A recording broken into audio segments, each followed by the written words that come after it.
Hello, everyone. It's Monday, and I'm smelling my glasses because I wash glasses, and sometimes I feel like they don't have the smell that I want. If you hear, it's Monday, and usually Monday sucks, and we drink whiskey to actually make it a little better.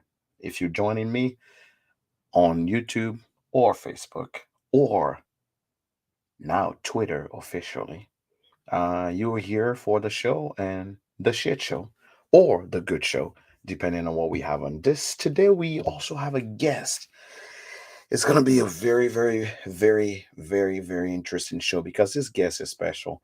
He's uh, he's doing things his own way, but we are here to talk about and tell you more about it.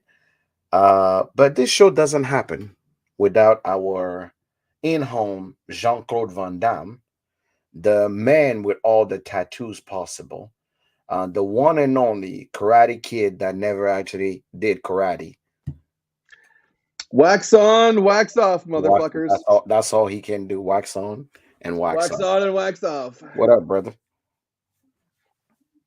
I don't know if I have all the tattoos, but I definitely have some. You What's up? the first time I met you, I was like, this man got tattoos for days.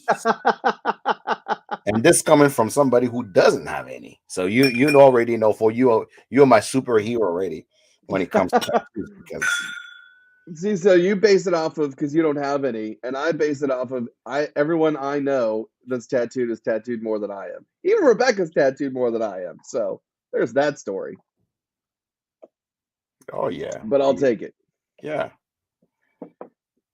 What is up? Not much. Happy Repeal Day. If nobody Happy told you. happy Happy Repeal freaking Day. repeal day I'm currently at 91 posts counting. of repeal. Yeah. You I know, post I decided for some reason for repeal day today, I decided to actually not post anything for repeal.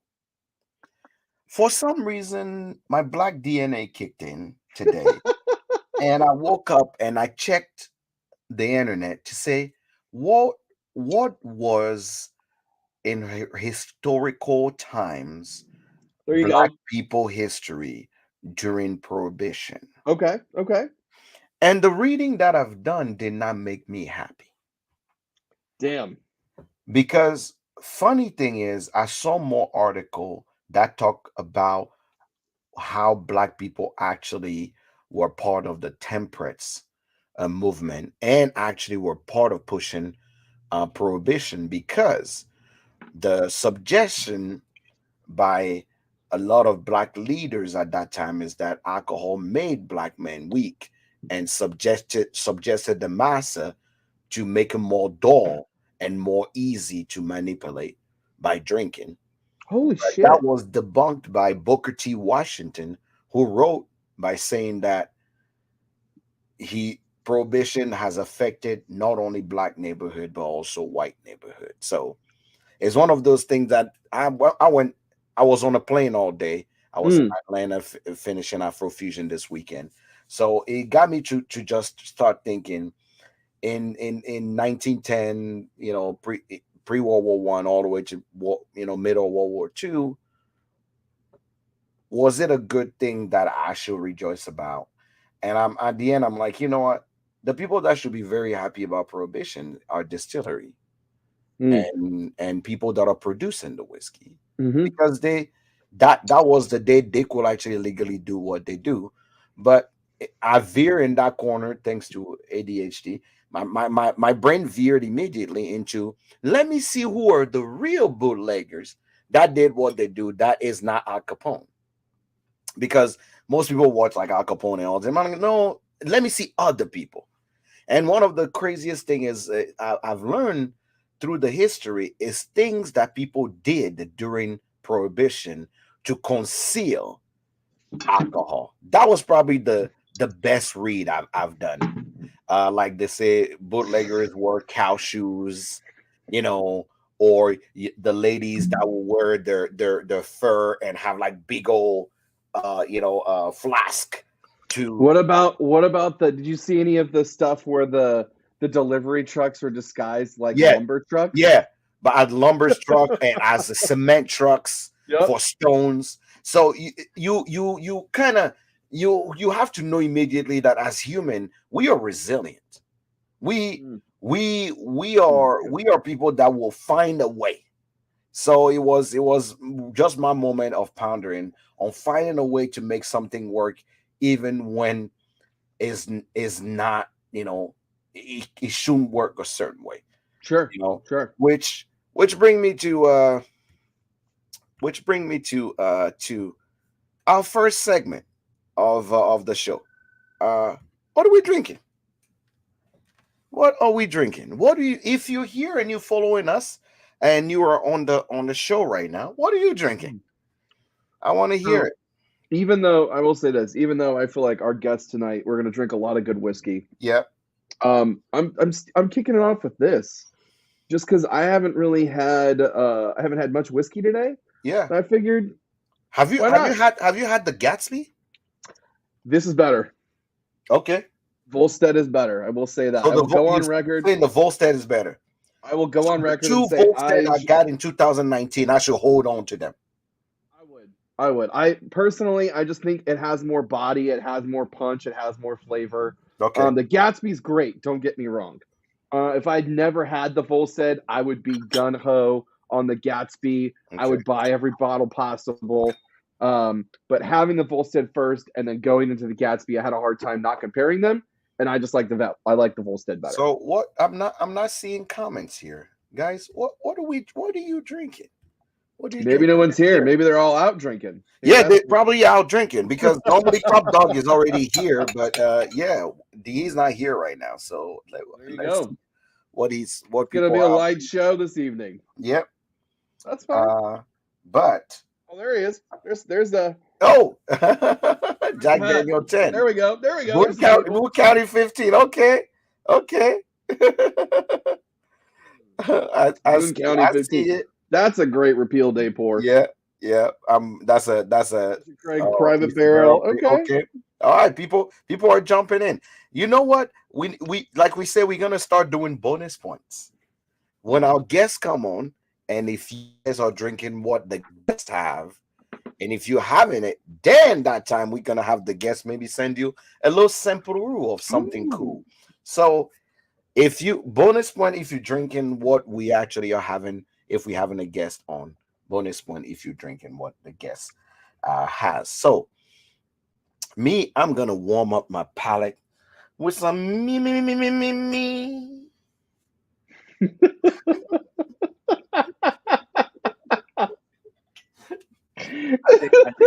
I think I was warming up my voice, but I'm gonna warm up my palate with some me.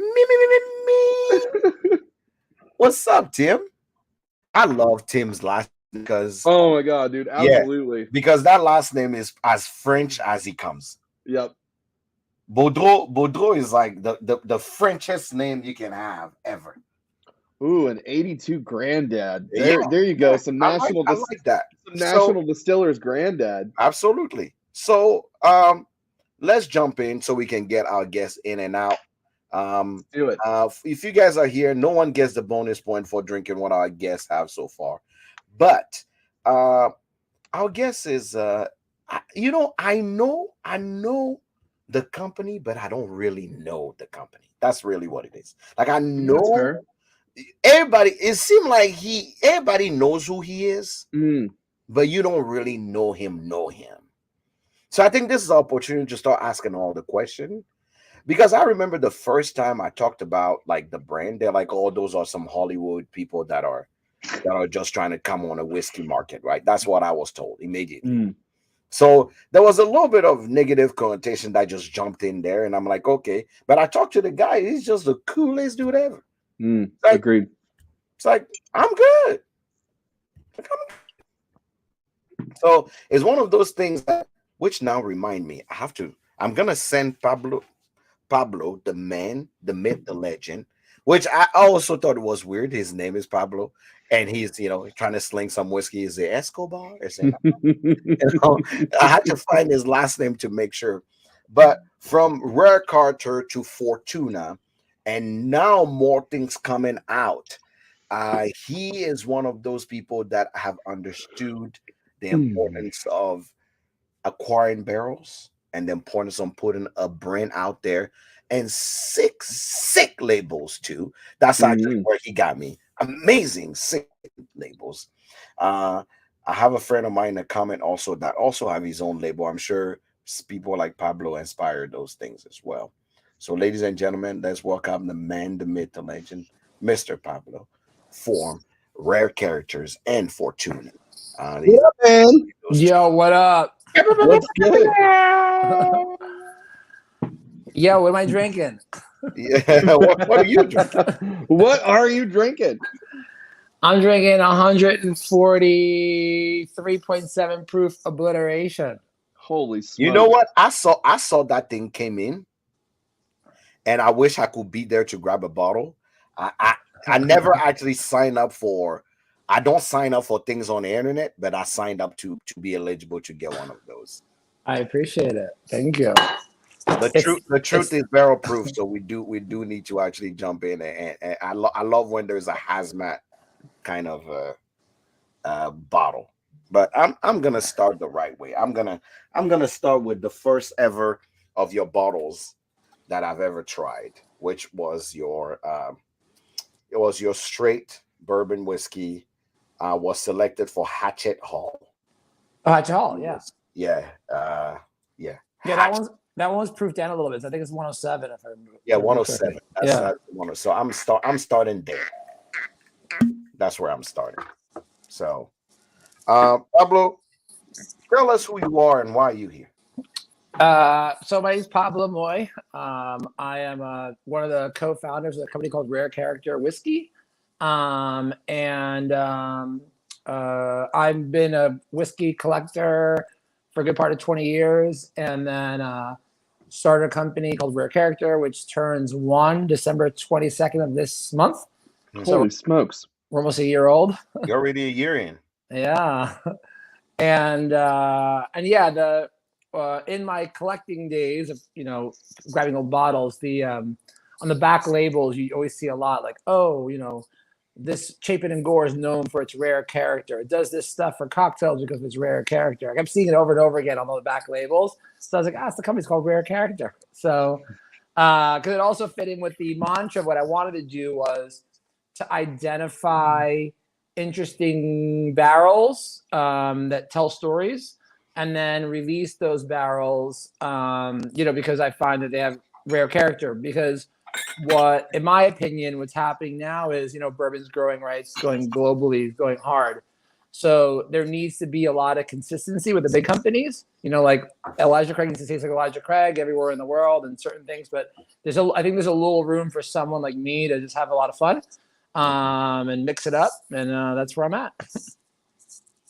So you come out, and I'm going to assume here, if you came out December of 2022, right? December of 2021 and get into 2022, so December of this year will be a year. Mhm. When did you start acquiring barrels? I started this process probably a couple of months into COVID. So probably, it's almost well, not that long, but maybe like, it took me about a year and a half, to start really getting it together, because I come from the restaurant side and working for restaurants for a long time. Mm-hmm. And I've been buying whiskey like bottles, like people buy bottles, but I've never bought barrels before. So it took me a minute to figure out like where do you there's no barrel store, right? So I have to figure out like where do you buy a barrel? You know what I mean? So luckily for me, I have a lot of really good friends that work in the industry and a lot of support and a lot of people who helped me and kind of guided me on how to acquire things. But then going through that process of then tasting things and going, oh, this is good, but this is good for being good, or this is good and this is kind of unique and special, Okay. So, yeah. So we are in the COVID 2019 20. We are in the Mhm. COVID. You were like, you know what? I want to own some barrels and eventually push something out there as a product. Um, I'm assuming you got a few people to come in and give you a little coin. Yeah, I mean, yeah, a little bit. I mean, like, 'cause what you don't realize is how expensive it is to Oh, do. I know. Oh, it's a really good idea. You know, my idea was like I was gonna buy 10 barrels and then Hmm. I'd sell the 10 and then I'd buy 10, maybe 12 more, and Hmm. then sell the 12 and whatever. But what I realized quickly was that if you're gonna do any, because you can sell 12 barrels very quickly and then they're gone, and the turnaround when money comes back. So yeah, like the acquiring barrels is challenging. Like Correct. yeah, you need a lot of money. Yeah. Which is something I want to make sure you tell you tell the story is, so you start 2 years ago. You probably got some funds in, made sure you acquire some barrel. What was your first big purchase of barrel? How many barrels did you get in? My first purchase of barrels was honestly, well, actually, it was 10 barrels. Okay. Okay. Yeah, it was 10, and then I bought another 30, then another 60, then another 120, then the numbers are gonna get higher from there. All right. So here's the next question. Why didn't you decide to get boring like everybody else and maximize on those barrels by blending a few, putting something out, but you decided immediately to just go immediately into single barrels? Because when I heard about rare character, the first thing I heard was, the first thing I saw, I really thought it was secondary market bottles. I just saw somebody just pull out some secondary market bottles, and I'm like, what is this thing? Because there's literally this is all the thing I saw. It was beautiful, like bar designs and thing. I'm like, what is this? You know what I'm saying? So I started making my research to go, okay, what's going on here? So why did you start boom single barrels? So the idea was always, not always, the idea was to do single barrels, but my original concept was to try to partner with a lot of distilleries, almost like kind of co-brand, Hmm. like the malt independent bottlers do. A lot of people seem into the idea, but it was moving really slow. So my partner and I decided to pivot, and then what I did was, now as a collector, I have a lot of old bottles from the late '90s, early 2000s, that the Van Winkles, the Culsevines, a lot of people Hmm. did that were like co-branded, right? The Speakeasy Select or the Red Hook Rye or Hmm. Blue Smoke 18-year Van Winkle, like all these Hmm. things. So I was like, oh, there's something there to do with that today, because it's something that, as someone who works in restaurants and bars and serve people stuff, people would say to me like, "Hey, why does no one do this anymore?" I was like, one, they don't have the whiskey to do it, and two, if they did it for me, then there'd be an uproar, right? Like Correct. someone would firebomb Buffalo Trace or whatever. So to avoid a firebombing, whatever, so I decided to kind of go this route. And my partner, he's the first thing challenge I ran into was, if we try to make every label bespoke, we'd have to have like an in-stock design team to design every one every time, and that's really costly. So that's when we built around this label where the top is creative as far as any artwork, and then as far as the font, that could be anything. And then we decided to go with this route, making it kind of more efficient, Hmm. to get stuff out. Which bring me to the real question, and Bourbon Deeper asked the same question. Who are your designers? Oh, Who so are yeah, so our designers are actually the people we work with. So in the case of this is Barrels and Brews, they're in Tennessee. So it's a okay? 95.5 Kentucky straight rye they picked. So they actually have an in-house team that sent us this artwork, and then we got this artwork on there. So we work closely with everybody who we work with. Now we do have a design company that consults for us. Because I'm not a designer for that, right? So Okay. I'll hand them off to them, and they'll work together, and they'll get it like sized up, fitted, make sure everything's perfect. They'll go through, if they have to, 100 proofs back and forth to get it perfect. And then once everyone's happy, then it goes to print. Now we don't actually dump the barrel until the label is arrived and it's ready to label. So if I like just recently I sent my bottler a bunch of labels. So until this barrel comes in the queue, nothing leaves the cask. So everything's still in Okay. cask until it's time for it to be applied. So so let's say I'm doing a rare character hood sommelier. It means that you and I have to talk design first and make sure all is set, labeled is ready before you dump that barrel. Correct. So we would taste the whiskey first together. We decide on what it is. Then I'll put you on an email design company. This process could take 2 days. This process could take 3 months. So this process takes, I mean, for some people it's taking 6 months. It's a lot of back and forth till they're perfect. So like right now I got, some barrels dropping, and some of them we did this artwork, 5 months ago. Okay. Wow. Yeah. Okay. So that makes sense. Remind me. I'm gonna send you a text right now, so I don't forget. And I'm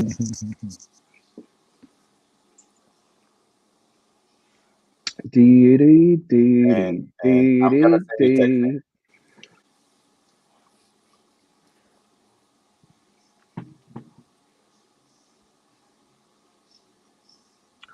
Pablo, do you have, okay, so when you started out with 10 barrels and then you scaled up from there. Was there ever a mindset of where you were like, I'm only going to get barrels from this region and they're going to be this style? Or was it you took what you could get and then you developed where you're at? How did the whole thing develop? And here's why I'm asking you, because back here on my bar, I have a Tennessee rye, which I think is freaking fantastic. I need to open it. And then there's bourbon from various other places as far as the U.S. goes. So what was your thought, and if you don't mind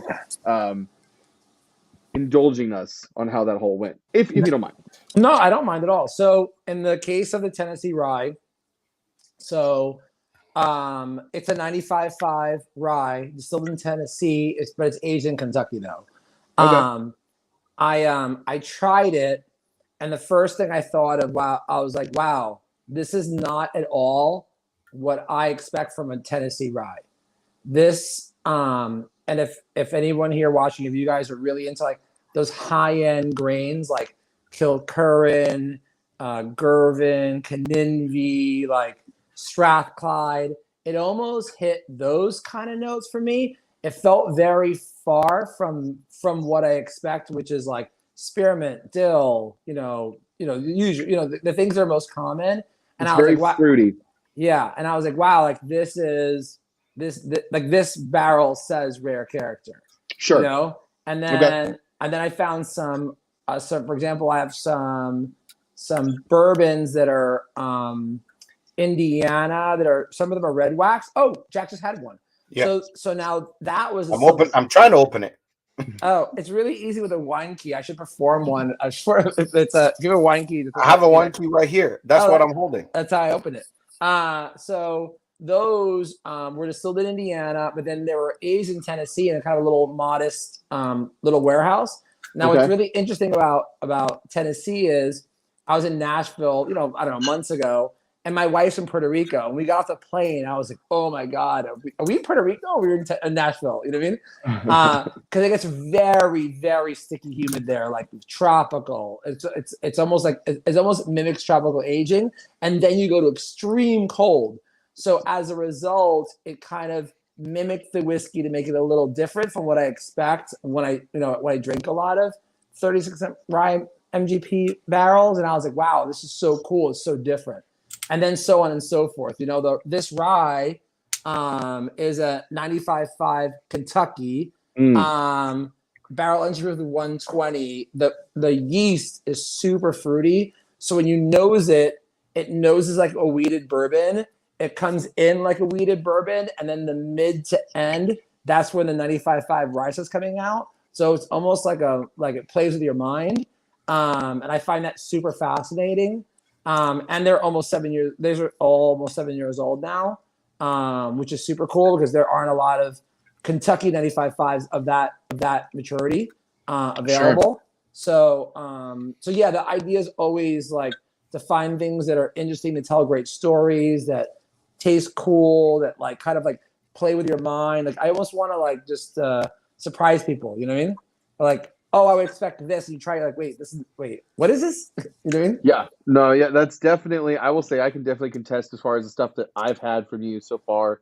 It's region specific, and then I try it, and I'm like, this tastes nothing like what I would expect from that. So it sounds like, from what I can gather, you didn't really have a handle on anywhere specific. You just tried barrels, and you were looking for that rare character profile. So does that do you have like a set profile that you're looking for specifically picking barrels, or what No. what is that? Well, the main thing is um, when I'm picking barrels, they have to taste good, right? I think Sure.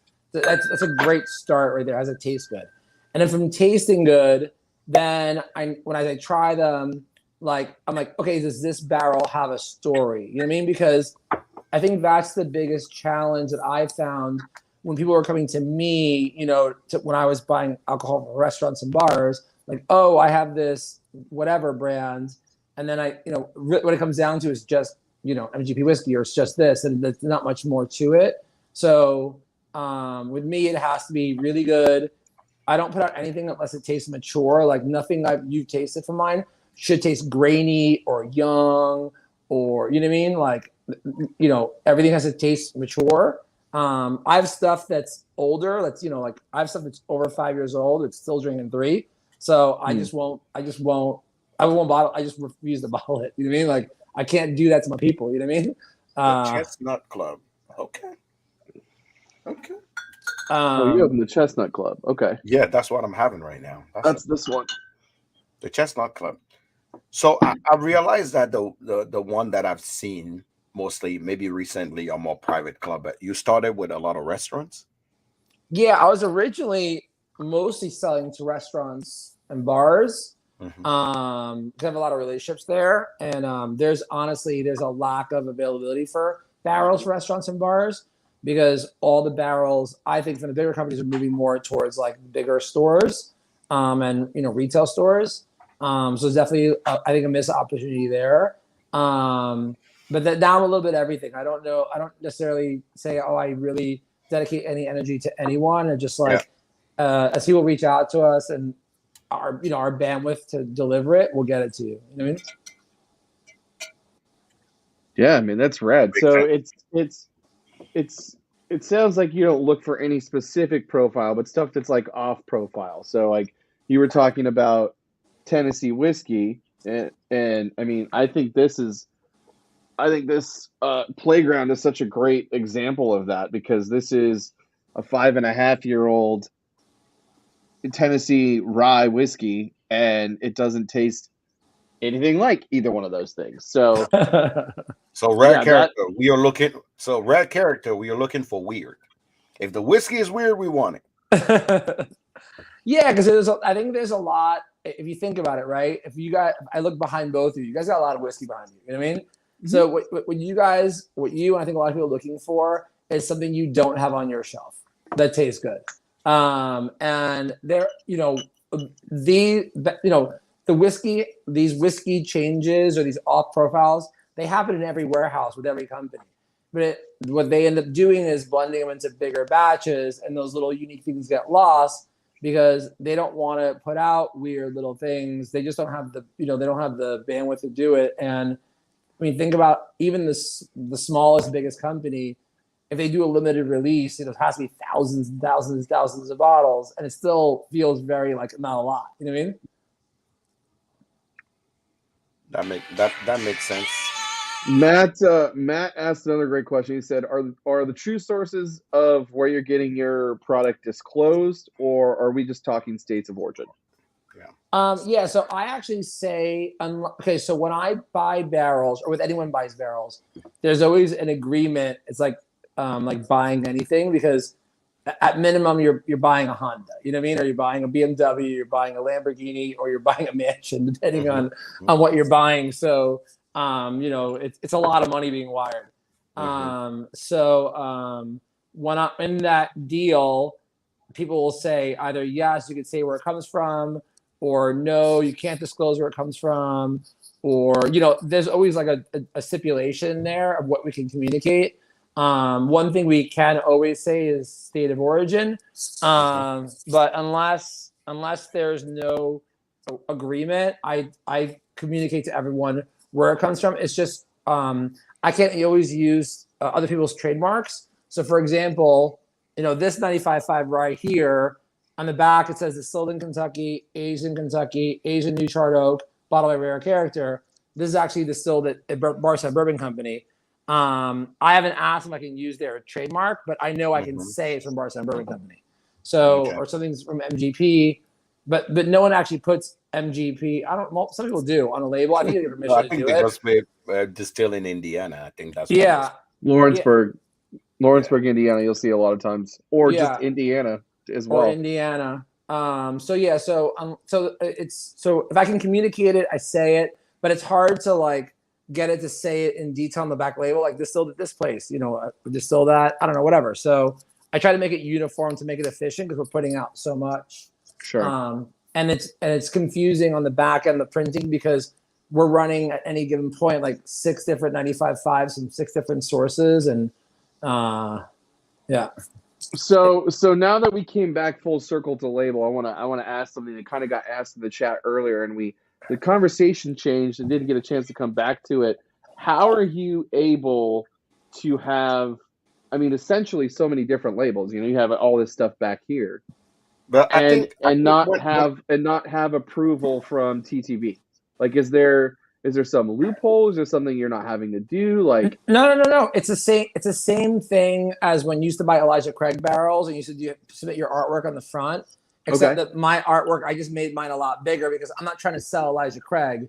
I'm trying to support the person that's doing it. I just amplified it bigger. But it's But so it's the same. It's the same concept that they're doing on something like this. Right. Magnified. It's just magnified. Got it. Okay. Yeah. Because I realized that when the question was asked, I looked at the bottle. I realized the font, the style is the same for every bottle. It's just a design thing that changed. Yeah, even like NBC, they do it, or I don't know, or Four Roses side label, or whoever. You know what I mean? In this particular case, I'm not trying to make it about me. I'm trying to make it about the person who's picking it. Cool. I think it makes it special. I'm putting out other things that I want to feature, but in the case of our single barrels, it's about our partner on the barrel that to me is like who should be the feature, the star. Right. So you start doing rare characters. We get used to rare characters, and then you say, "Psych! I got something new." Right? We start just getting used to red character, and you're like, you know what? If y'all think you know what I'm doing, let me show you something else. Right? So I think I'm excited that this show actually fell on Repeal Day because this bottle, I'd love if you really went into detail on this, Pablo, because the Fortuna bottle has so much history, and you really killed it. So if you don't mind. No, I don't mind. So I got mine here. I'm gonna drink. Yeah, so Fortuna is an old brand that started in the late 1800s. The guy who started it was a guy named Phil Hollenbach. He owned another brand before this called Glencoe, which is very successful. And then he owned what's called the Glencoe Distillery, which was interesting, was the Stitzel brothers were his consulting distillers. And then they invented or designed the modern day ricking system for Phil Hollenbach to store what was now Glencoe and Fortuna barrels. So the ricking system started with the Hollenbachs. They had basically a distillery and a warehousing right outside Louisville. They had their office, what they call the Fortuna Distillery. The building today is where the Evan Williams Bourbon Experience is. Mm-hmm. And you'll see on the sidewalk, they have like a little sign that has all the information from the past. And I forget what floor, I think the second or third floor, there's a bunch of barrel heads, say Fortuna and Hollenbach rye there. But This, UD, they sent themselves, and then, they're shut down during Prohibition, came back, were buying whiskey from various sources, bought by UD. UD, United Distillers, then moved and built a distillery and warehousing in Bardstown, went over there. And then as that then changed hands, like kind of the trademark went away.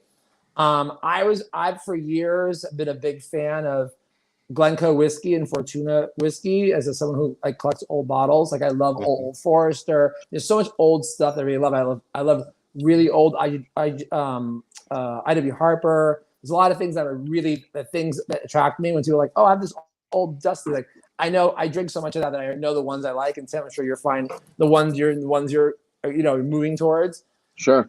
But what aside for that is, so Fortuna is, means fortune in Spanish. Now these are German immigrants, and they came to America, and the point of Fortuna was to share a taste of their good fortune this country gave them when they came to this country.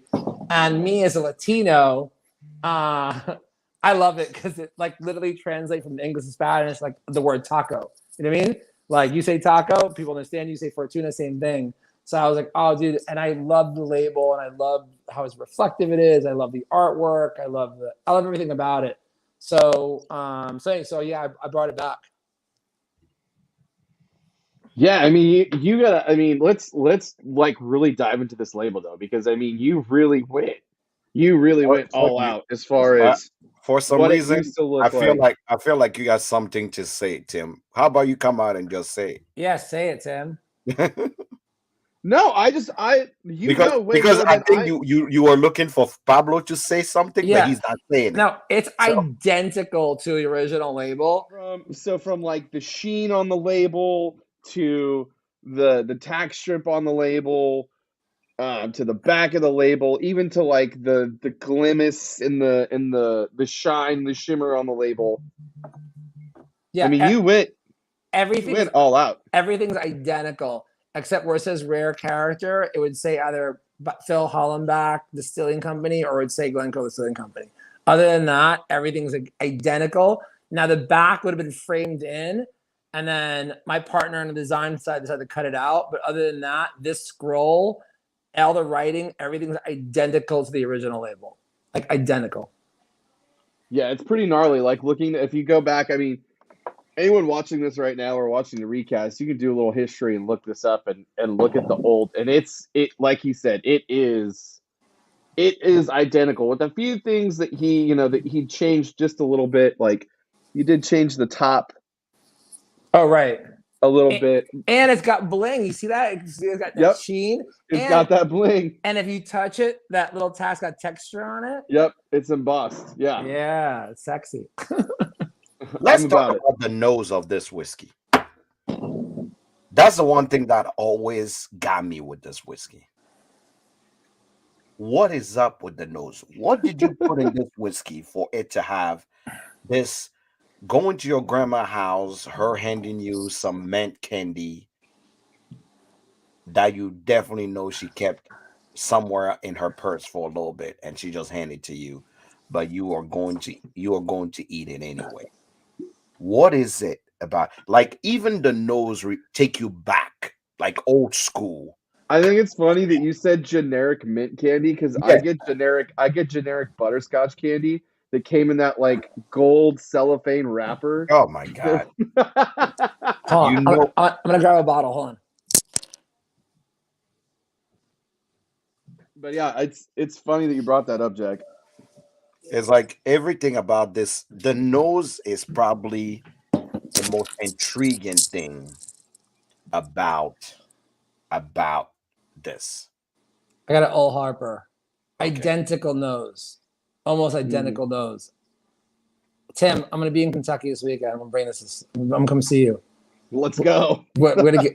This is crazy. Yeah. So let's go. So back then, right, the barrel entry proof was 110 legal, where now it's 125. So where I feel like I'm lucky or unlucky or whatever is that I've tasted a lot of old whiskey. So when I was working on the blend, because I am the blender of, I don't call myself a master blender, I'm not a master yet. I'm like 30 years shy of a being a master or anything. But as I was blending this, it's really important for me to catch all those things that I found in like this Harper and a lot of old whiskey, in particular Glencoe whiskey, and old Fortuna stuff, because it had like that spearmint, that mint, which is pretty common in a lot of old whiskey. I don't know why, but I don't know how I was able to really achieve it there. Another big thing is fruits. Like all these things have spearmint. You They have obviously fruit. know, Pablo, you don't want to tell us because there's something that either the barrel you've used or something that make this whiskey have this.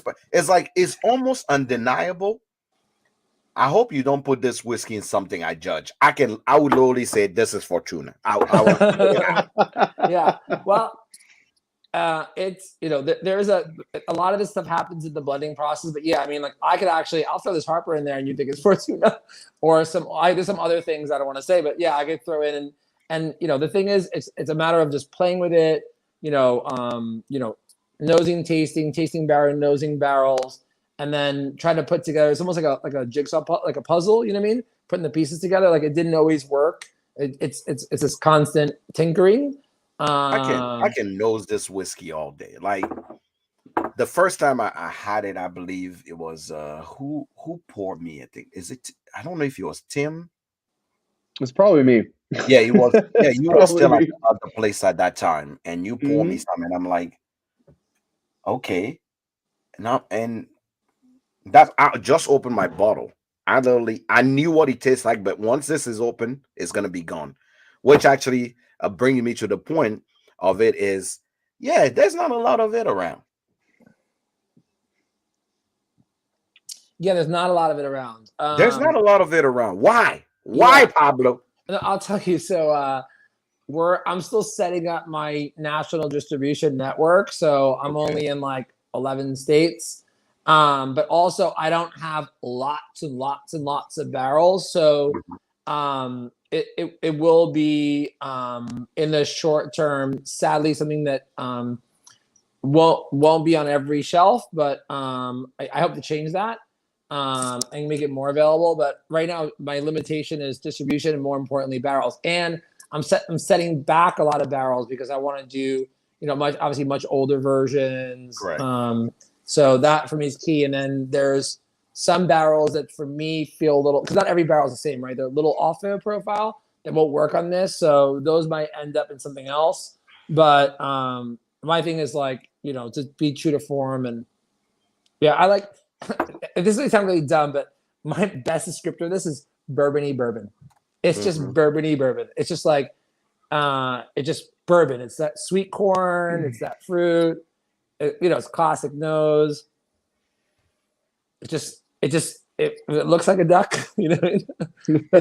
It's bourbon, man. Because a lot of it, there's a lot of things I've tried recently that are very metallic, which is a taste I'm finding a lot recently. I'm not saying it's a bad thing, but it's a newer taste and things I'm accustomed over the past. For those looking for where they can maybe get more information about this, just make sure that you check out this. I put it in the comment and it's also scrolling down right now. Make sure you check out fortunabourbon.com. Yeah. And to actually see. And Jack, to interrupt you, there's a couple of websites I know do ship nationally. Sip Whiskey, CO Box. I'm not almost nationally, not everywhere, but Sip Whiskey, CO Box, and maybe Keg and Bottle. Yeah, and you can go on sellbacks. Definitely, if you go there, you will find some. It sporadically will show, but I know the last time I clicked on it, it was already sold out.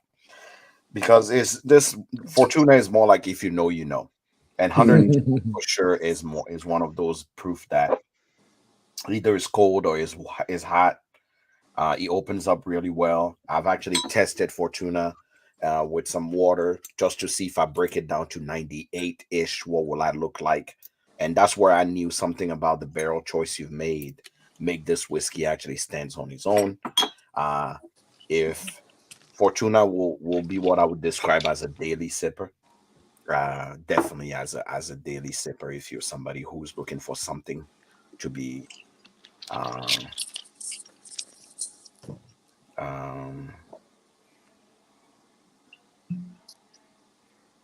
Hmm. Pablo, I have to say this, and I don't know how else to say it, and it might come off semi-negative, but I mean it in the most positive way possible. The thing that I'm most impressed about this is, first of all, this is the first time, the one we're drinking, because you've had a second one that you've done, but this is the first time that you've ever done any blending, and on top of that, you're an avid smoker. So the fact that you were able to create what you were able to create for being the first time and somebody who smokes as much as you do, I think is super fucking impressive. Like, this is really good whiskey. Well, thank you. Yeah, Absolutely, man. yeah. So, I don't. But the thing is that what I don't want to do is discredit the people who do this professionally, because there is an art to doing this. They keep saying that the necessity is the mother of invention, and I needed a blender, and I hoping I was getting someone on a pinch that couldn't make it. So I was like, well, how hard can this be? You know what I mean? I've been doing cocktails forever. I was a bartender for 20 years, so I was like, I've batched drinks before or mixed things before, and I'm a James Beard nominee for cocktails. You know what I mean? So I was like, I can figure this out. I mean, I'm happy that I'm doing it. I feel like I'm doing it well. You know what I mean? Yeah. And I'm starting to, because on my very first batch, the one that we tried together, I was so hung up on it's got to be exact, right? It's got to be Sure. like historically accurate. Someone's going to get a bottle of an old bottle of Fortuna, pour it next to the one and go, it ain't the same shit. This is garbage. It's just somebody just grabbed the trademark and it's being bullshitty, right? Which I want to avoid, because there are a lot of brands out there right now that are back and nothing like the original. So I wanted to, my thing is to avoid anything negative that can come of it. But I am starting to stay within its DNA, and my newer blends are a little more. I'm taking a little more kind of liberty to make it a little more Pablo, a little more me, but staying within the DNA of what it originally is. So, red character for people that love single barrels, Fortuna for people that want something to pick up on a shelf. What should the word look up to? What should we look forward to when it comes to things? You're just a year old right now. Yeah, so in the last year, obviously I put out the single barrel series. So that was all straight bourbon, straight rise, all at natural cask strength, unless you wanted to proof it down. We were flexible like that. If you want it at 107, we get 107. And then launch Fortuna, which is 6-year minimum, and older Kentucky straight bourbon, 102 proof. Simultaneously, I started dropping what I call my my finishing and my native wood series. So that's native woods being a wood is from a part of the world, right? So that would be Amburana, Balsamo, Lenga from Argentina, Limousino, Mizuno, a piece of wood or something that speaks to a part of the world. And then we have what we call finishing casks or used cooperage, and that's your Armagnacs, Cognacs, Calvados, Madeira. So those are all starting to come out now. And then the newest are these. These are what's called my exceptional casks. And then all the artwork on these is done by my wife. Dude, that's rad. Yeah, so she's the artist. Is that the stuff we tried at Bistro? That's the stuff we tried. Some of the stuff we tried at Bistro, yeah. Cool. Okay. So, some of them could or could not go in there. So then what I want is, it's on the front, it says rare character on it, right? With a piece of art, and nothing else is on there. And it's done very intentionally. So I want people to get out of the mindset of that's bourbon, that's this. And then it just if you see it, buy it. And then on the back, it'll say this is an exceptional cast series, right? So I'm saying these are some of my best casts. To be in this bottle is a minimum of 8 years old for calendar year 22. I think some of them are almost 15 years old. And it'll be a Kentucky straight something, whether it's bourbon, rye, malt, and then drit is within that. But the idea is this is really good whiskey, all at cask strength.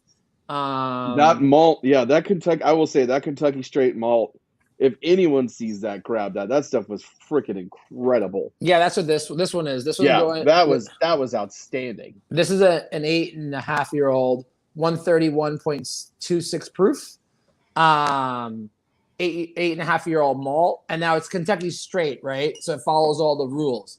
So new barrel all the way through, minimum something for 51%. In this case, it's 65 malt, 35 corn. Wasn't distilled to more than 165, didn't go in the barrel more than 125, and then all the way through. In the case of these, they're sour mash, and the back set is bourbon. So what's fun about these is and this is more of the rare character, right? So you smell bourbon. Yep. It comes in, 131 proof bourbon.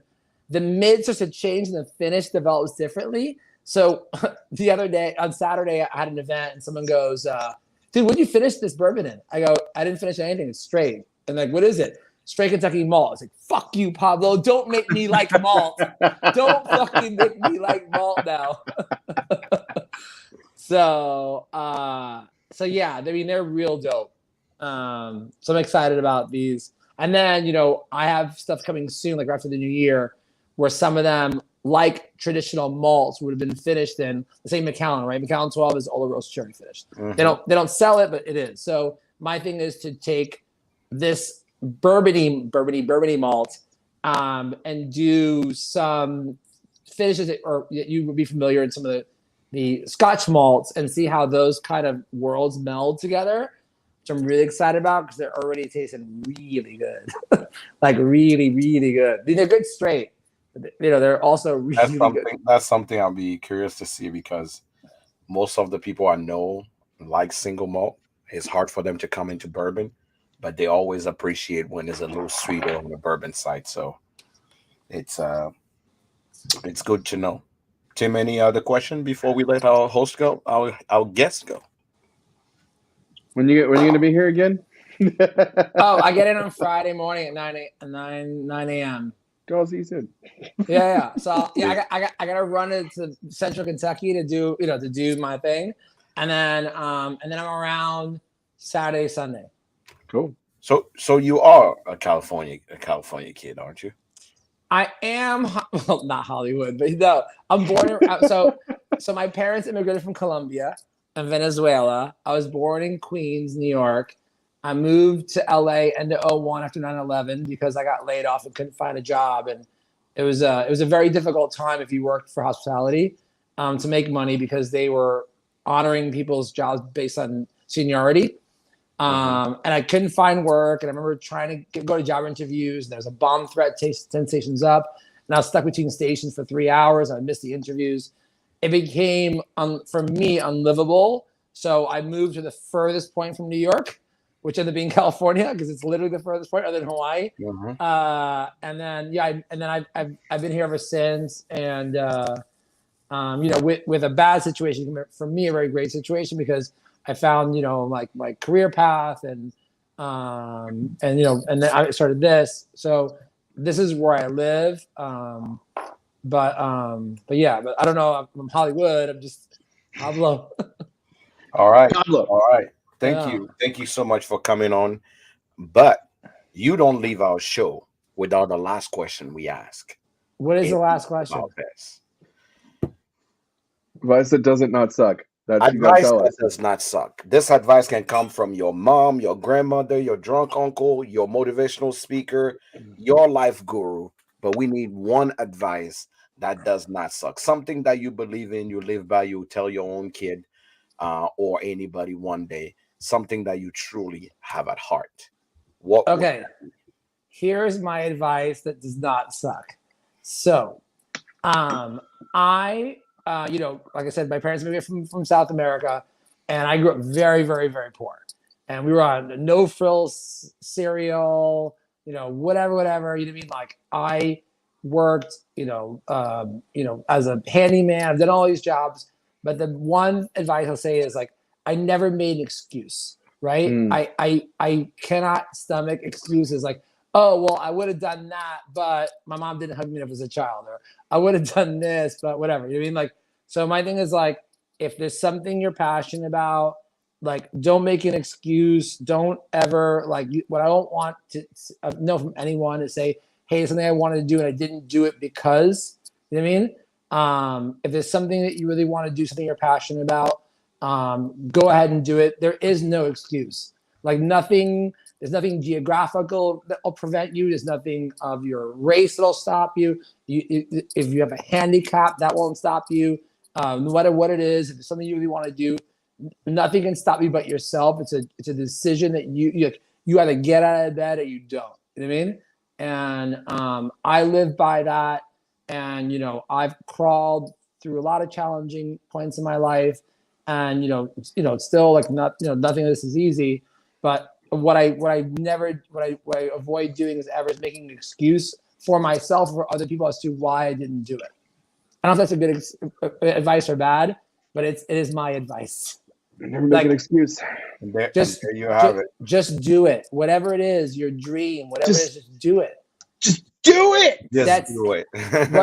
Yeah. Not to quote Nike, but literally, just do it. You know what I mean? Like whatever it is, nothing in this world today can stop you from doing anything. Like anything's solvable, short of like I don't know, trying to float or something. Maybe people do that. I don't know what it is, but or going to space. I don't know, the T-shirt. But just do it. Just fucking do it. Yeah. Thank you so much, Pablo. We always love these advice that does not suck because it kind of center us when we need to hear it and get more from people. Thank you for coming. I already know you're gonna do great, but make sure you set your calendar. I'm calling you tomorrow afternoon. We need to talk. We need to talk. Call me tomorrow. Yeah, we need to talk. We have a lot to actually catch up on, but we need to talk because you handed me your right hand man like a redheaded stepchild. Like I'm no longer your friend. You're like, go talk to my right hand man. That's the guy to talk to. Oh no, that day because I wasn't there. I was in town. I was traveling. So we need to talk. There's a as we were talking right now. There's a couple things that I want to run by you to make sure to see to bring a little bit of awareness for the public to Rare Character. So I appreciate that, Jack. Thank you. I hope you actually have a good evening. You are what on Pacific time, so you're about 2 hours behind right now, right? 3 hours behind. So you still get to enjoy your night and love the family for me, and we'll make sure to chat later. And I do need to know you're only a year in. All I want is for you to come back a year or 2 years from now and tell me all the fantastic things that Rare Character has become or is becoming. So this is your house. If you have something to say about your whiskey, you're welcome here anytime. I appreciate it. Thank you. So, all right, Jack. We'll chat tomorrow, Tim. I'll see you this weekend. All right, bud. Sounds good. Okay. Bye. Cheers, bud. All right, party people. Well. That was Rare Character. New kids on the block. You guys. One of the things I was having a conversation with a friend of mine today, and I told him, I say, our show is not to actually make anybody look good or make anybody look bad. Our show is there to just straighten the facts. And if you just put yourself, or just set yourself to just do whatever, then obviously you are just messing with yourself. We are not here to make any. So when people are done with their interview and they've done amazing and you love it and you want to go pick up the bottle, that's them. If they're done with their interview and you're like, I don't know if I'm ever going to get I'm ever going to buy this bottle again, that's on them, right? We can only do so much for people if they don't do for themselves. So I want to make sure that we know that, and they know that we understand that, hey, if you don't do for yourself, we are not going to do for you. So I'm expecting. Yeah, we're not here to butter anybody up, like or to make you look bad either. That's where I stand. We are not here to make you look bad, and we're not here to actually. We are here to state what your brand is about. We're here to state what you are doing, and if we can, Our goal is to make you feel good, do good, and hopefully do so much for yourself that you can actually, if anything else, just go, you know what? I'm glad I know about this brand now. And I'm glad I can actually talk about this brand now. This all it is about. So thank you. Thank you all for always being here. We almost at the end of this year. And I just want you to know that if you don't hear from us every time, we appreciate you. We really Yeah. do. We really do. So Okay, we have I think 2 more shows for this year, and that's yeah, it. yeah. And next week, I don't even know how I'm gonna do the show. I'll be midway through the year, but I should be already landing by then. Um, I'm gonna let's go to whiskey news first. Whiskey news. Um, I have one. I Ooh. posted about it on my Instagram today. Whiskey news from Bardstown Bourbon Company. They just dropped the Origin series, which is gonna be the 100% juice that they've created, averaging from 6 to 8 year old, and it's 100% Bardstown's juice. So you can't get better than that. I know that this has been a long time coming, and they're very, very, very excited to actually announce their own A juice. whole 8 years, long time. Yeah, it's going to be arriving at is going to be arriving right at January 6th. So it'll be the first whiskey of At the the new first year. week of the year that they actually that they'll be pushing out.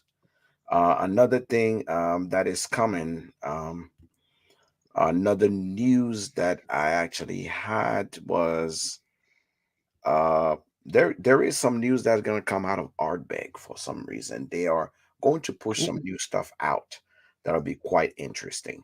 So keep an eye open for Ardbeg lovers, for people that actually didn't know this week, last this weekend, Old Carter dropped their new very small batch, the third one of the Old Carter series, new very small batch. People that are Old Carter members were able to actually get that. Was that the one that was age stated or no? Yes, Okay, so there was a 16-year. yeah. Yeah. For news from Uncle Nearest, they now have on the market immediately their single barrel of Uncle Nearest is dropping. You can pre-order it directly from Uncle Nearest to get your own single barrel of Uncle Nearest. And they just dropped a rye as well. Yes, so this is coming about as 121.6 is their single barrel. That's what it's jumping at. And they also drop their rye. There's two type of rye that are there.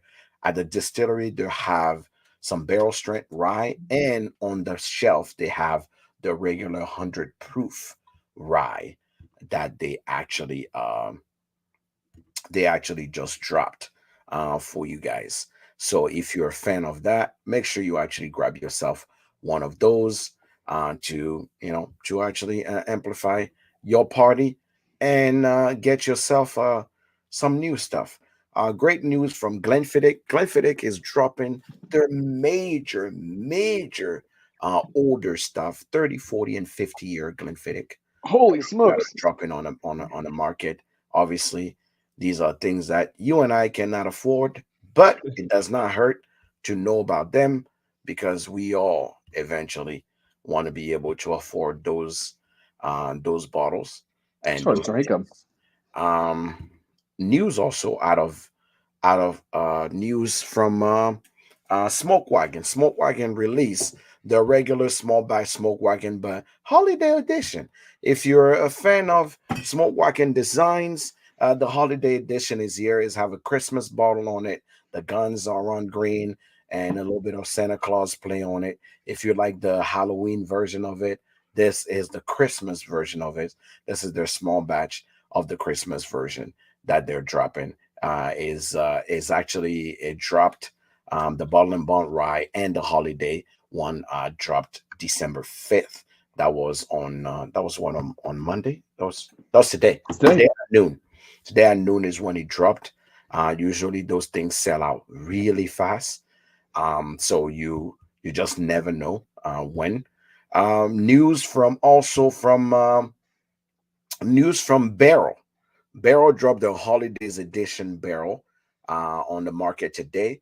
So if you like Barrel and you enjoyed their expressions, the holiday edition is now out. Is that New Year edition of Barrel that actually have the gray, the kind of the goldish label? That's their holiday edition. News also from Stellum, their sister brand. The Stellum, their Stellum actually dropped two a new Stellum, one that they call the Hunter's Moon, and the other one called the Lone Cypress. So those are the two new Stellum release that are coming. It's the Hunter's Moon, which is the a bourbon, the Hunter's Moon, and the second one is the Lone Cypress, which is a rye. So those are what I have so far as whiskey news that I have for y'all that actually just dropped on the market. Tim, do you have anything? These are so far what I have. Nothing that I can talk about, but I will say just keep your eyes peeled on who ends up where and who's going where in this industry, because there's going to be a lot of things that are changing and a lot of people that are changing places. That's all I'm going to say. All right. Do we have anything for you done fucked up? I don't. I don't. This was an unfucked up week for me, actually, as far as products go. So interesting thing, if you guys know, like I said, if you follow us, somebody done fucked up, a brand done fucked up, you want to bring it up, bring it to me. We'll make sure we talk about it. We'll investigate and make sure they truly done fucked up. uh, and make sure that we actually talk about it every now and then. If you don't follow me on Twitter, is TT Jacques one, and that's me on Twitter. Also, you can look up Hood Sommelier on Twitter. I tweet sometimes something crazy just to get people's response, to see exactly what people are talking about, and get people's opinions, especially the people that are already in the whiskey industry. I love to hear what they have to say about it. This week, I posted a question and I got some answer that I get to read for you in our segment of I tweet you poor. I tweet you poor. And I tweet you poor. I ask a very serious question. Oh yeah. I need to make sure I'll mention that as well. And I tweet you poor. I ask, what is your biggest pet peeve in the whiskey industry? The crazier, the better. That's what I tweeted today. And I don't have a lot of follower tweeters. So usually when I get like 5 responses, I'm happy. But if it's more than that, I'm also excited. So I'm going to ask you this question first.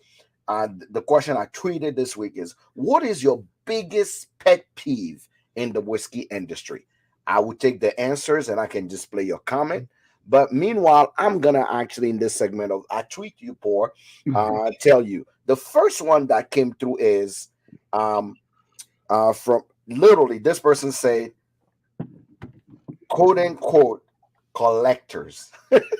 That was just his answer. And if you know, you know. If you know, you know, right? Collectors. If you know, you know. Collectors. Is literally his answer. The second one is 3-tier system gotta go. That's that's the second tweet that came immediately. Never gonna happen. Is a wishful thinking, but we will take it that way. People, the third question actually came because somebody uh, uh, the third one was people who pay secondary prices just fucking say no. That is that is what the person said. And the fourth one, which is the last one we received, came from a marketing agency. They say not enough whiskey brand sell online. See, Interesting. not enough whiskey brands sell online. So he want to see more whiskey brand to sell online.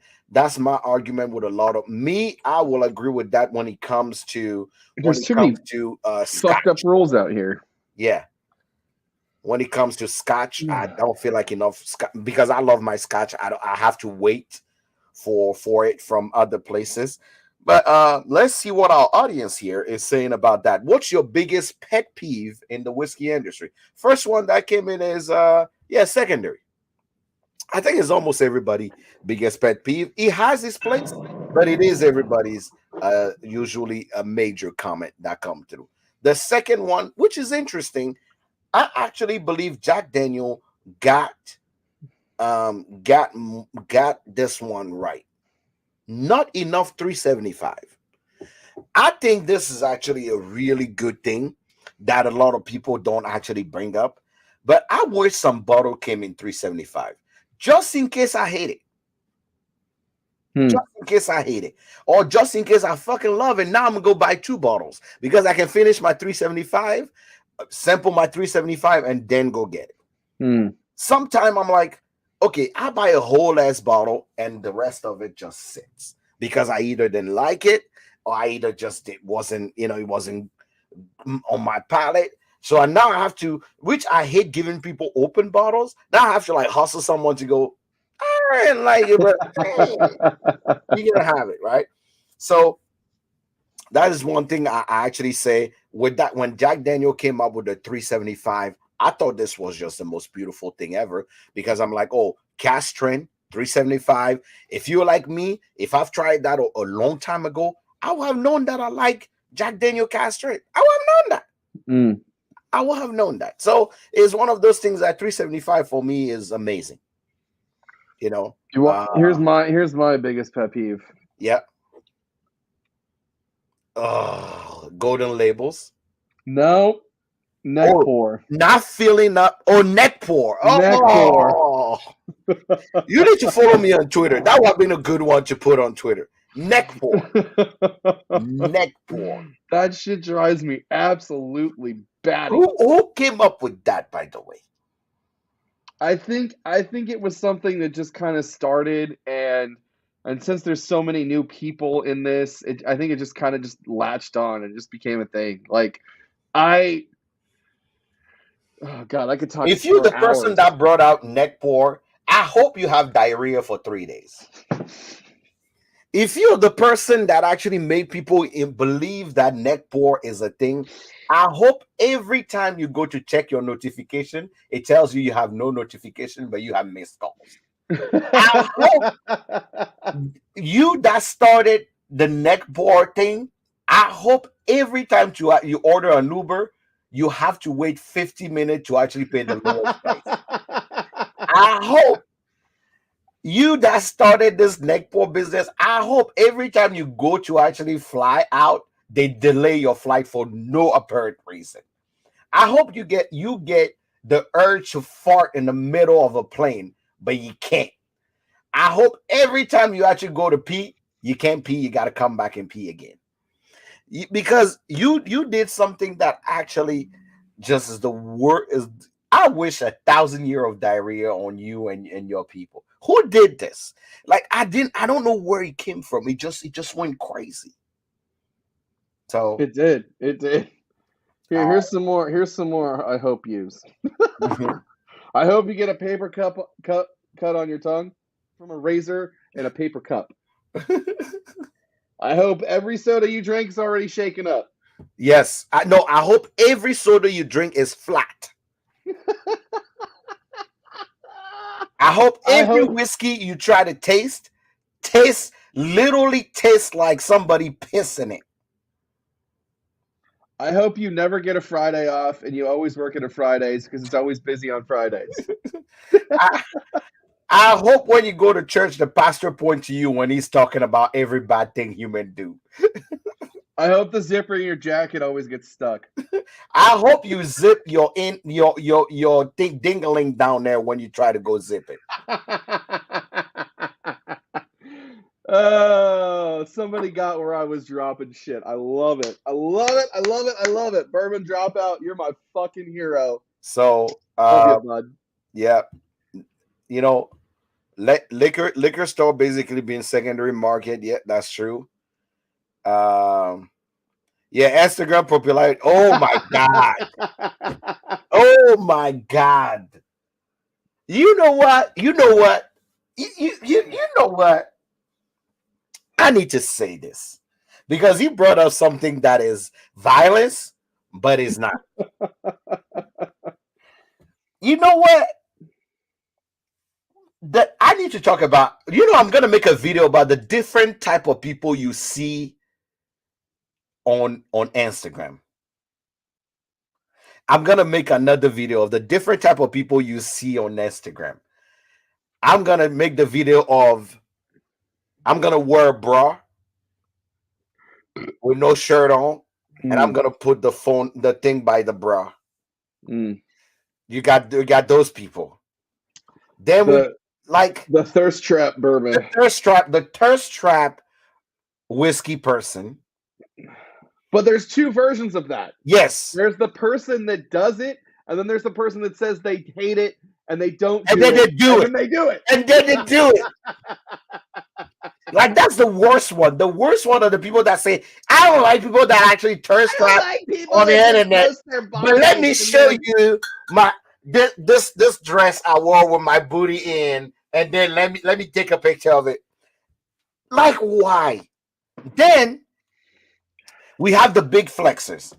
Now I will actually say I purposefully choose when I want to flex a bottle because I want to see the reaction of people based on how I flex a bottle.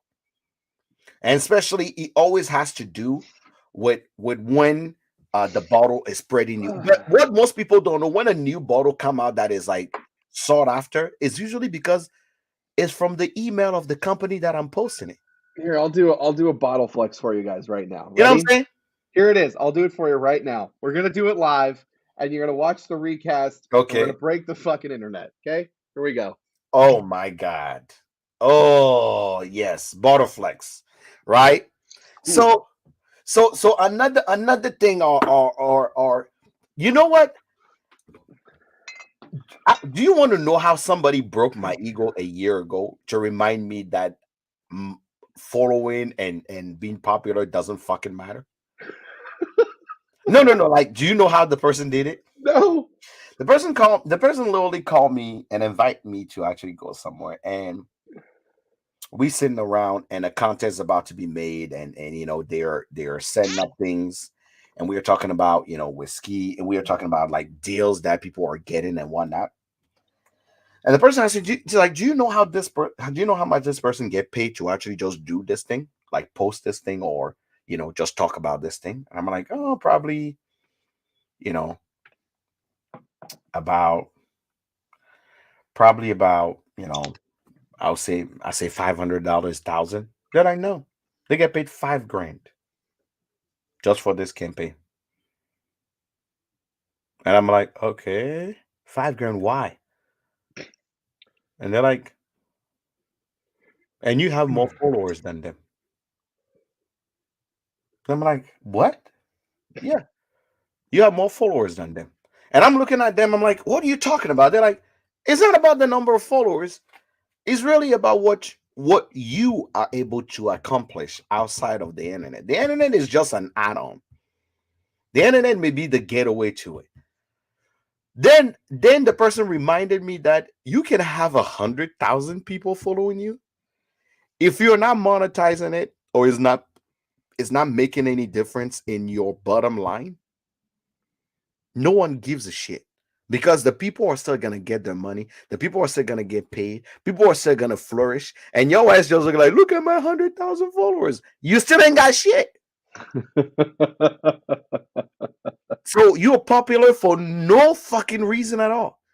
And all of a sudden, I changed my strategy on how I approach what I have as followers, how I approach on how I approach anything that has to do with the internet. I will post if somebody pays me to post something. I will create if it needs to, but it literally my response to brand when they send me like literally, I have an email right now. If I read it to you, y'all wouldn't even believe it.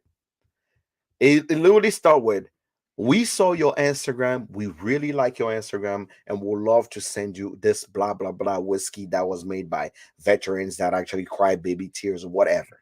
And I'm like, "Oh, okay." And I'm like, and I go, my standard respond, would love to try it. Never had a whiskey from that time of the town. Thank you. My address is my signature, right? And the next thing that follow is, we'll love to send you a quick one-page contract for you to make sure that you actually post about our whiskey. And my answer to it is, every contract, Wow. every contract I've ever signed has a dollar sign next to it. Would you like me to send you my price sheet? And their answer was, no, this is not about um they say this is not about a contract really, but we've sent bottles when people have not produced any type of content, and we decided to make sure that we actually have people sign something. And I responded and say, once again, every contract I've ever signed came with a dollar sign. I appreciate you making people sign anything, but I am a minority content creator, and I will be damned. I put damned in quotation if if a small brand that is trying to make the whiskey known is trying to use me to make the brand known. Damn, that's wild. You know, That's here's the thing. Here's the and then thing that's crazy I about haven't that, though. I haven't got any Here's the thing that's response. crazy about that, Jack, is that this community is so thirsty for free shit that that I don't think I don't think it's a problem. Like, There is someone who can do it. There was someone that would do it, but that someone would not be me. dude, Matt's spot on. You should only post if you like the bottle. That I Right. agree. There's things that I've gotten in the last 3 weeks Mhm. that I've gotten like packages sent out, and I didn't even post that I got them, and it wasn't a diss on the brand. It's just like, this doesn't fit what I'm doing, and I don't like the direction that this brand is going for me. And I was like, I could kind of say some stuff about it, but like I'd rather not. Like, Yep. But I'm getting to the point where I truly feel like some of these people are will literally try to kind of force you uh okay, okay. into almost like, it's one of those things where I'm like, I want to actually give them like a piece of my mind, but I also have to remind myself um that I still have to be respectful in some way. See, Sean, you have a very interesting point. You said, if it is shit, I won't post because I don't want to hurt anybody. But if I'm asked if I tried it, I will speak the truth. And see, Sean, here's the thing though, is that this is a very fine line that Jack and I have to walk, and anybody in Every this time. industry has to walk, is that just because you don't like something doesn't mean it's not good. Or doesn't mean that is not for everybody. Right. So that's kind of what I was getting at, is it's like, do I want to blanket statement something and have my name attached to it, or just not talk about it? The things that I'm choosing not to talk about, it's not that I don't like them. It's that it's just not something that I would drink on a regular basis. It doesn't mean it's not good whiskey. I don't believe in not good whiskey unless it came off of a still and you shit in the bottle and then bottled it. I don't believe in not good whiskey, right? There's just better whiskeys than others. Correct. And there's gonna be something that's for everybody. So I And some definitely things are just not for me. Right. And there's some things that are not for me. And there's going to be things that I like that you dislike. And there's going to be things that you like that I dislike. Correct. And Oh, yeah, that I would really encourage, I would encourage going forward is to get away from the whole, this is trash. You just don't like it. That's yeah. fine. Mark Moser, what's up, brother? How you What doing? up? So it's one of those things that I always say. I always say that I personally say this, right? I have three I have three places where I actually do things. Uh, a picture one, Hmm? a visual one, Hmm? and a what do you call an audible one. So Hmm? I have a podcast, I have YouTube and TikTok, and I have Instagram. So I tell people all the time, if you want me to actually talk about your bottle, take my time, produce content for you, that's work I have to do. So if there's work I have to do, you know what? The least you can do and say how much. Like there's some brand that asked me like, "Oh, how much will it be for this thing?" I said, "You know what? I don't know because I don't even know if I would like what you have. Send it to me. Let me try it. After that, I will tell you if I'm just gonna post something or if I'm just gonna actually work with you." And you tell me exactly what you want to actually see. Why? Because that's what I do. It's like you don't go to work to actually work and somebody come back and say, go spend an hour of your time showing people about whiskey and that. But we want you to do that for free because you're really good at that. You know what I'm saying? It doesn't make sense. And it's always, and I feel like we say this a lot, but if you come in this industry and the comment was people that like that like to be famous or want to actually have that IG or online famous, the I forgot to post it. My biggest pet peeve myself is incendiary comments. Hmm.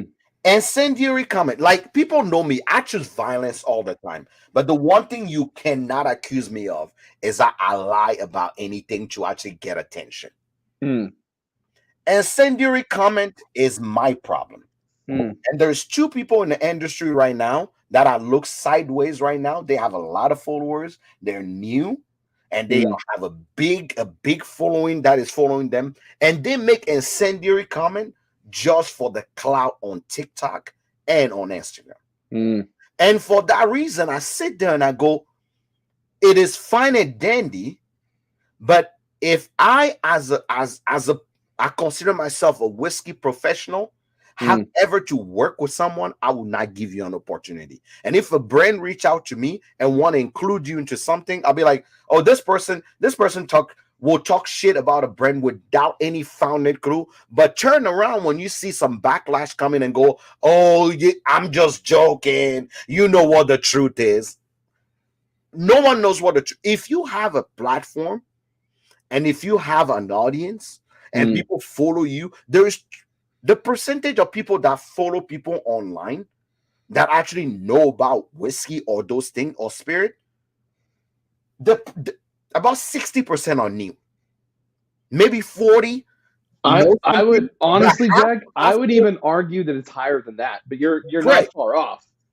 40%, half of those are maybe 4 to 5 years in, and the other half have been here longer.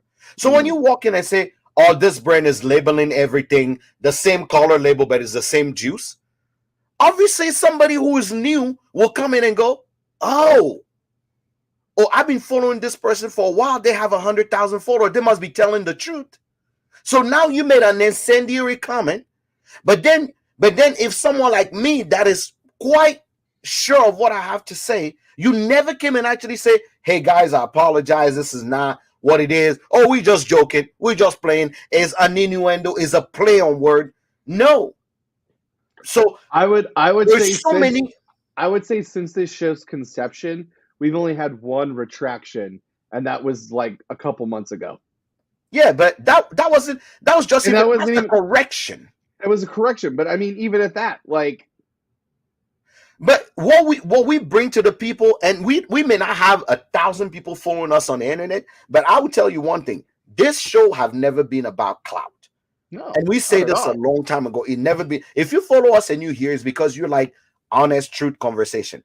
I know too many bourbon channels here that are all about I'm gonna say something, gotcha, and Yeah. then it's gonna stir all this controversy. And that I was so fucking pissed. Like, and it's always when you actually know someone and they do something, and then you just go, you are in the shit hole right now. I don't care if you have 2 million followers. I'm gonna remember this shit because I always say when people do something and they see 10,000 views, 20,000 views, 30,000 views, and it's incendiary and they love that, that's your nature. That's who you are. So don't come back 3 days later and say, in real whiskey fashion, this is what it fuck every education after that. I don't want to hear any of your education. So people always, people will follow for entertainment. I understand that we are bored in life. We need entertainment. But I am someone who do not believe if I'm going to do entertainment, let me make fun of something that is common in the industry. Sure. Let me talk about people that are flexing on the internet, the type of whiskey taster, like I post, the type of whiskey tasters. Make fun of people that will actually come and say, I only drink barrel proof. Like people that say pretentious things. But don't come out and talk like, and we're talking about a big brand, and you just say shit that just go there. And I go, really? Really, man? Really? And there's not one, it's not two. And it's worse on TikTok even than it is on Instagram. At least on Instagram, you can flag someone and say, that shit's just stupid. And then a few people are going to say that. But on TikTok, is even worse.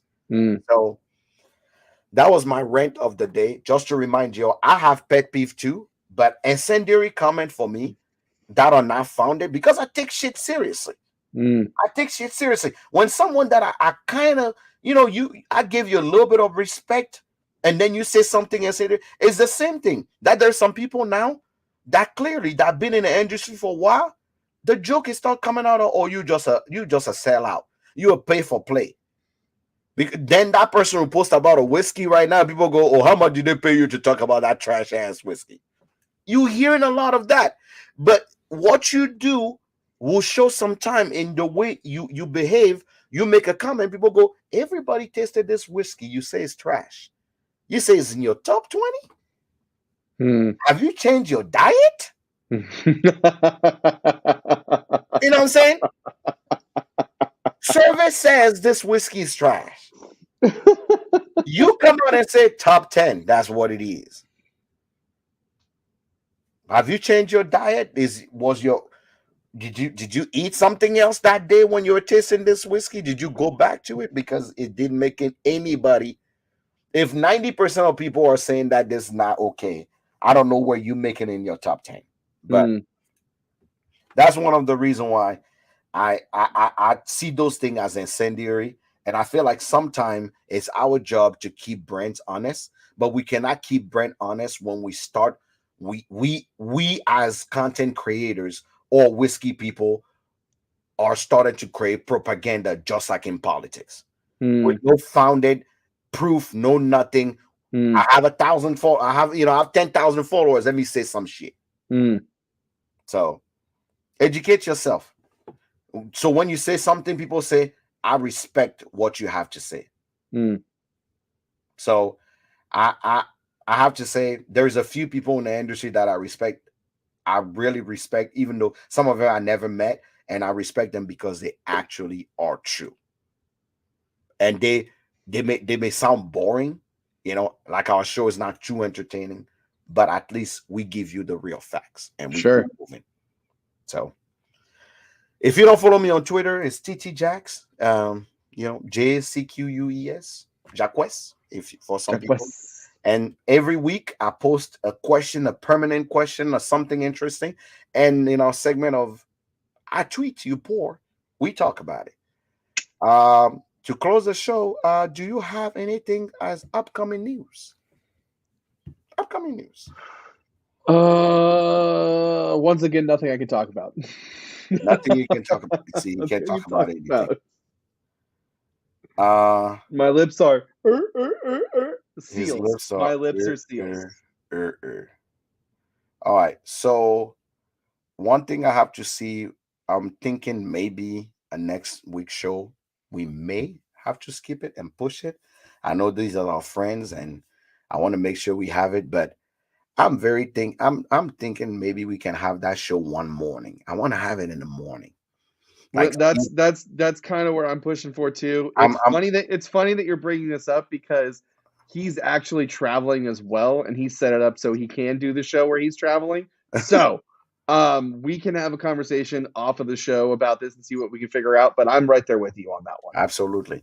I'm thinking let's find a weekend where maybe you're not working on a Mm, Saturday and let's do it as a morning show mm, and let's do something crazy with it and mm, pair it with other thing on a morning show mm, where we can actually have a good time. I know he works during the day usually, so he doesn't have a lot of day off, but it will be a great show to have mm. in the morning. But beside that, on upcoming news, um, we don't have anything major right now that are coming in upcoming news. There's an email that just came across our our front that might put a damper for the rest of the year. So we'll see how the rest of these shows go, but we might be done. We might be done for the rest of the year. We'll see. An email that came to you. It came to both of us. I don't know if you saw it. I'm looking at my email right now. I don't think anything came to me. It's there. I It don't. was at 12:58 today. $12.50. Sierra Lee. Oh, yeah, yeah, yeah, yeah, yeah, yeah, Yeah. yeah. Yeah. I saw that. I saw that. Yeah, Yeah. I saw that. We'll So see. We'll see how the rest of the year goes. hey, after we want to let y'all know. After Christmas, we are taking Christmas. We are taking We're taking two Christmas, weeks and off. yeah, we're taking Christmas and New Year's off. Maybe a week after New Year's, just to reset. We take a month, coming back for the new season when the New Year start. But yeah, we want to make sure you guys are aware of that. If you don't see us on Monday, we want you to spend time with your family. Okay, we know you love your family and you want to run away from them every now and then, but I want to make sure you spend time with your family. Guys, thank you all for being on the show. We appreciate you being here. We appreciate you actually spend time with us. We are here every Monday. I'm bringing you the real whiskey news and the real whiskey facts so you can actually enjoy it as much as we do. We hope you um, have a great week. If you're in Florida, guess what? I'm going to see you. Oh, Uh, I'm gonna see you in Florida next week. I'll be in Miami, in the Miami Fort Lauderdale area. Uh, I'm in Miami, Trick. and for New Year's, I think I will be on the island of Hawaii Oh, for good for New you, Year's. bud. That's a great place to reset. See Uh, you later, I- Sean. 2022 have been a tough year. My fiance proposed that that's what she want us to actually take time off I to love it. decompress. So that's what's gonna be. So in about a week, I'm gonna post all the people from Hawaii. I would love to see y'all and hang out with y'all and drink some whiskey that you guys are hiding because I know some things that you guys receive we don't get here on the main island. So I would love to actually to hear from y'all. Thank you all so much for being here. Tim and I really appreciate y'all, and we will see you next week, hopefully. If Hopefully.